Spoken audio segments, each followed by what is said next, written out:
In this lecture, we will discuss how to compute reduced states. So you're probably wondering, what is a reduced state and why do I want to compute it?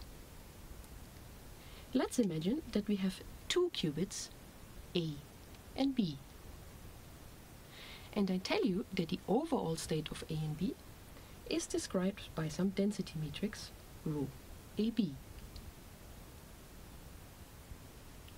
For example, rho AB might be this density matrix. So the question that you might be asking is, if I don't care about both of these qubits, how can I find the density matrix of A? Or in other words, what is rho A? Or you might also ask, what is rho B?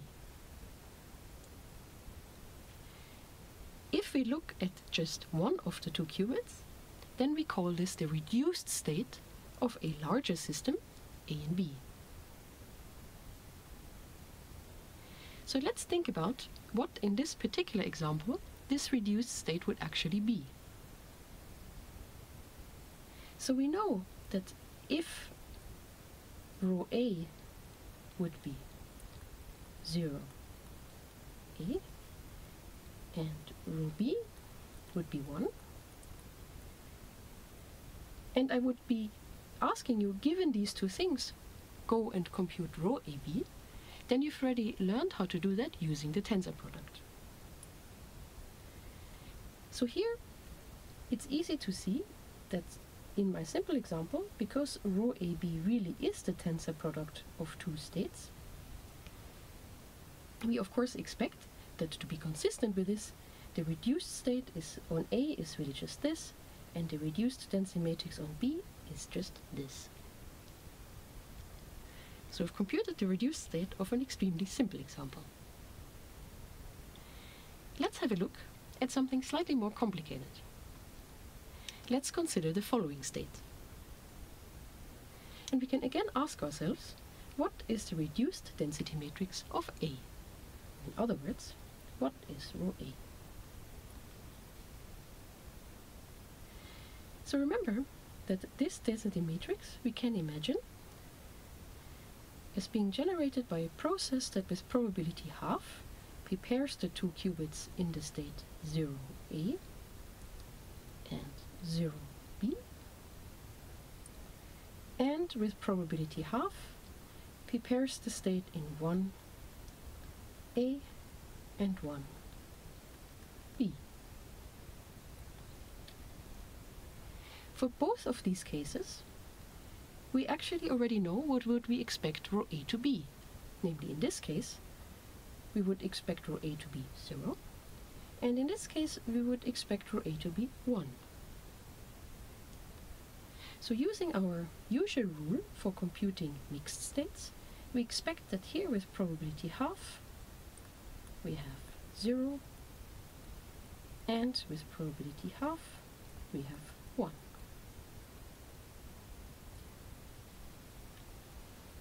Or in other words, the density matrix is just half times 0, 0, plus 1, 1, oops,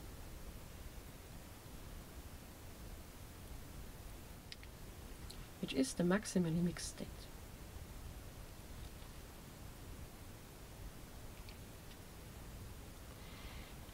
Let's, from these two simple examples, now try and come up with a rule that would have allowed us to exactly make this computation.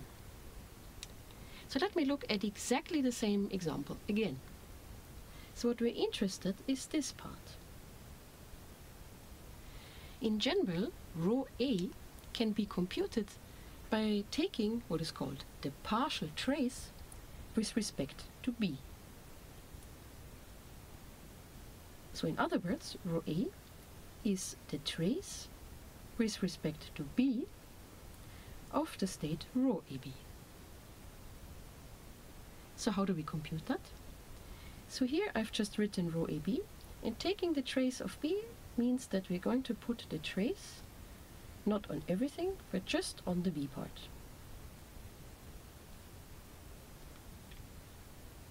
Now remember, because the trace operation is cyclic, we have that the trace of 0, 0 is the trace of this, but this is just a number, namely 1, so the trace of 1 is of course 1.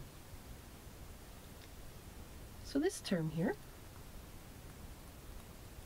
is 1, and this term here we can similarly see is also 1.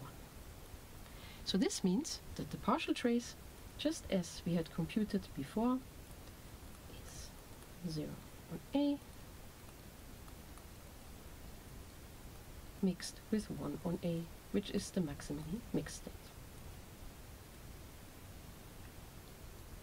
Let's now have a look at a more complicated example, where rho AB is an entangled state. And we already have a favorite entangled state of 2 qubits known as the EPR pair. So let me remind you of what this state is.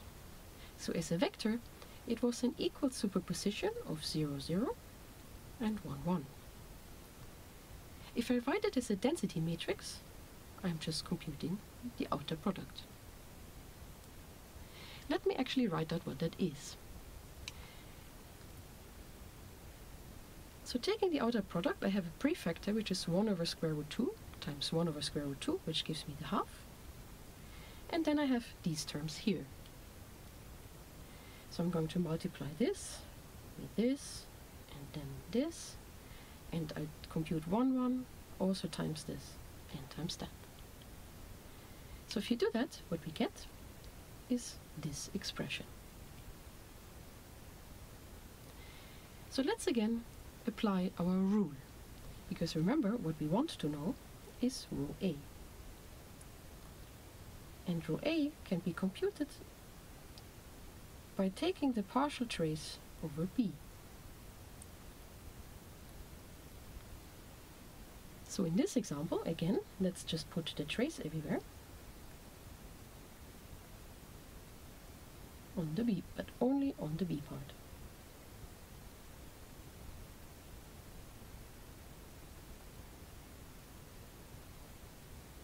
So this, again, is 0, 0, which gives me 1. This here is 1, 0, which gives me 0. This here is 0, 1, which gives me 0. And this here is 1. So we see that these two terms actually completely go away. And what we're left with is just a half times 0, 0 plus 1, 1, which gives me the maximally mixed state. So you see that we've now computed the partial trace of an entangled state using exactly the same rule.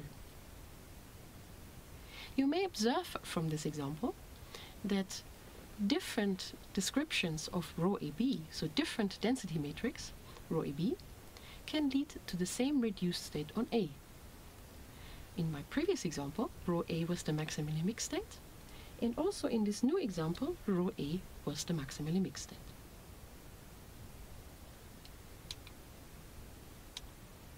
So let me now summarize of how we can compute the partial trace. And this is one way of computing it. We will see another way in the second video. So let me apply my rule. Taking the partial trace with respect to rho B, I'm going to write out my density matrix in terms of the bases of matrices. Any matrix rho AB can be written in this form. So now, in order to compute the partial trace, I'm just going to tack on the trace on the B part. So this, remember, is just L times K, or as I've written it here, L times K, which of course is 0 if L is not equal to K, and 1 if L is equal to K.